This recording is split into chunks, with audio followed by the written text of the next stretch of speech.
রোদে দেওয়ার ঝামেলা ছাড়াই বাড়িতে সহজেই বানিয়ে নিন আম গুড় রেসিপি। এই আম গুড় রেসিপিটি একবার বানালে 2 বছরের বেশি সংরক্ষণ করতে পারবেন। এই আম গুড় রোদে দেওয়ার ঝামেলা ছাড়াই বানিয়ে নিতে পারেন বাড়িতে। অবশ্যই এই আম গুড়টা একবার হলেও ট্রাই করবেন কাঁচা আম ফুরিয়ে যাওয়ার আগে। আম গুড় বানানোর জন্য আমি 3টে আম নিয়ে নেব। 3টে আম 1 কিলো। প্রথমে আমি খোসা ছাড়িয়ে নেব। আমগুলো আগে থেকেই আমি ধুয়ে পুছিয়ে নিয়েছিলাম।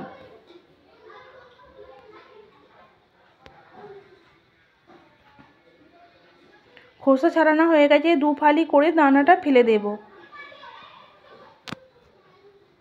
লম্বা লম্বা পিস কেটে নেব। দেখুন এরকম ভাবে কেটে নেব। একই রকম ভাবে এই আমগুলো কেটে নেব।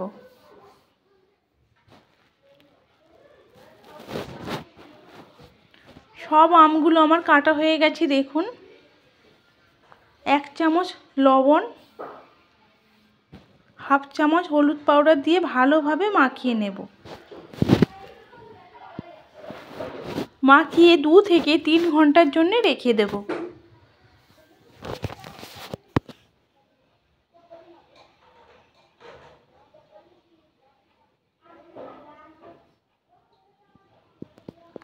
কড়ার মধ্যে একটা মশলা বানিয়ে নেব।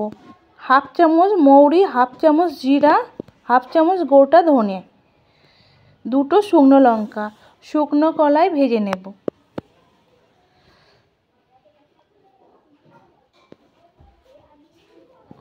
ভাজা হয়ে গেছে, আমি বাটির মধ্যে তুলে নেব।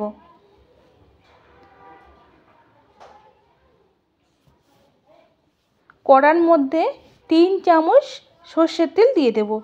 তেল গরম হয়ে গেছে, 2টো গোটা শুকনো লঙ্কা ফোড়ন দিয়ে দেব। 1 চামচ 5 ফোড়ন।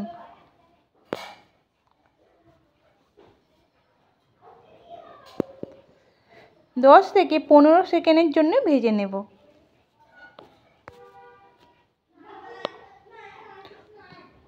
টুকরো করা আম দিয়ে দেব।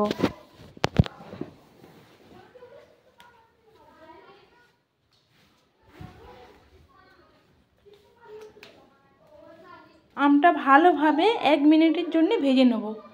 আমি গুড়ের টুকরো ভালোভাবে ভেঙে নিয়েছি, কড়ার মধ্যে দিয়ে দেব। ভালোভাবে আমের সঙ্গে মিশিয়ে নেব।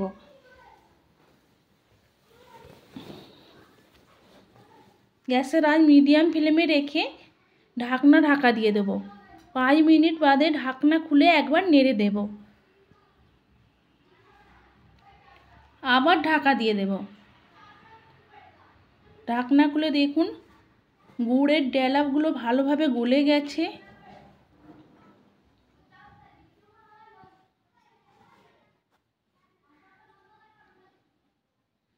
গ্যাসের ফ্লেম হাই ফ্লেমে রেখে আরও 5 মিনিটের জন্য নেড়ে নিয়েছি। দেখুন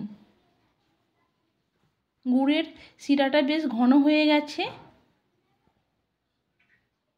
আগে থেকে যে আমি ভেজে রেখেছিলাম মশলা আধ ভাঙা করে নিয়েছি, গুঁড়ো মশলাটা দিয়ে দেব। দিয়ে ভালোভাবে মিশিয়ে নেব।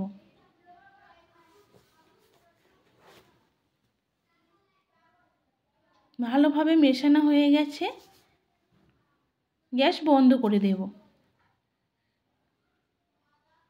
কত সুন্দর হয়েছে গোটা গোটা, দেখুন আম গুড়টা রেডি হয়ে গেছে। আম গুড় রেসিপি অবশ্যই এটা ট্রাই করে দেখবেন একবার হলেও।